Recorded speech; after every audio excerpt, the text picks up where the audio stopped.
আসসালামু আলাইকুম রহমতুল্লাহ। আজকে আমরা ছোট্ট একটা ভিডিও করব রেডিয়েটরের মুখা নিয়ে। তো বিষয়টা আপনাদের অনেকেরই খেয়াল আছে। আজকে দেখি আমরা রেডিয়েটরের মুখাটা কিভাবে খোলা যায়। তো রেডিয়েটরের মুখাটা আমরা এখন এটা খুলে নিলাম। খুলে নিয়ে রেডিয়েটরের মুখাটা দেখলাম। আমরা এই এই পয়েন্টটা দেখলাম, এই পয়েন্টটা দেখলাম এবং এখানে যে পাইপটা আছে এখানে এখানে এখানে এই জায়গাটা গ্যাপ আছে, এখানে একটা পাইপ আছে, পাইপের মাধ্যমে পানিটা বের হয়। তো বিষয়টা আমরা একটু পরে ব্যাখ্যা করতেছি। যেটা আমরা দেখব সেটা আমরা এখন একটু বিস্তারিত দেখে নিই।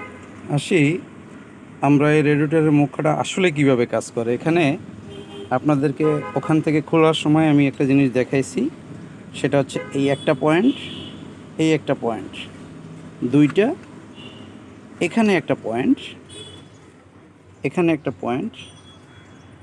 আমরা একটু ঘুরিয়ে দেখি। হ্যাঁ, এখানে একটা পয়েন্ট, এই পয়েন্টটা হচ্ছে কত, 0.5। এই 0.5 এইটা আমাদের মনে রাখতে হবে, এটা একটা মাপ। এটা একটা প্রেশারের মাপ, এইটাও খেয়াল রাখতে হবে। সেম মাপের না হইলে তাহলে ভালো কাজ করবে না। এখন এই রেডিয়েটরের মুখাটা কিভাবে পানি ছাড়ে এবং কিভাবে পানি টেনে নেয় সেটা আমরা অনেকে জানি, কিন্তু তারপরেও আমি আপনাদেরকে আরও জানানোর জন্য আরেকটু ক্লিয়ার করা।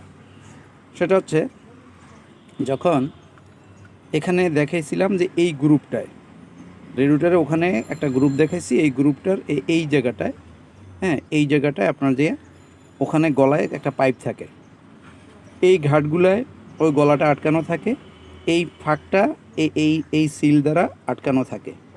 এখন যখন ওভারফ্লো হয়, যখন তাপমাত্রা বেশি হয়ে যায়, তখন এখানে একটা স্প্রিং আছে। স্প্রিংটা এই যে আপনারা দেখেন, এই স্প্রিংটা এইভাবে স্প্রিং করে, এইভাবে স্প্রিং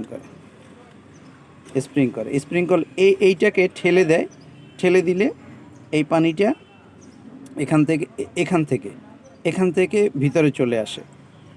যখন ইঞ্জিনের পানি প্রয়োজন মনে করে, তখন ওইটা কি করে, টেনে নেয়। তাহলে টেনে নেবে কীভাবে? এখান থেকে, এখানে দেখেন, এখানে একটা হোল আছে, এই হোলের দ্বারা কিভাবে টেনে নেয়, যখনও করে টেনে নেয় তখন এই যে জায়গাটা, এই যে জায়গাটা, এই যে, হ্যাঁ, আমি একটু জাগিয়ে দেখাই। এই যে জায়গাটা, এই যে এটাকে উঁচা হয়, এটা উঁচা হয়, এই জায়গাটার মাধ্যমে এখান থেকে কি করে টেনে নেয়। যখন ঠেলে দেয়, এখান থেকে ভিতরে ঢুকে যায়, এই স্প্রিং সহ ঠেলে ভিতরে দিয়ে দেয়, ও পানিটা ভিতরে ওই পাইপ দ্বারা ওভারফ্লো ট্যাঙ্কিতে চলে যায়। এরপর যখন টেনে নেয় তখন আবার এই ফাঁক দ্বারা, এইটার ফাঁক দ্বারা এইটাকে টেনে এদিকে নিলে এটা উপরে হয়। হ্যাঁ, এটার দ্বারা এখান থেকে টেনে আবার ইঞ্জিনে নিয়ে নেয়। আমরা এই রেডিয়েটরের মুখার বিষয়াদি জানলাম।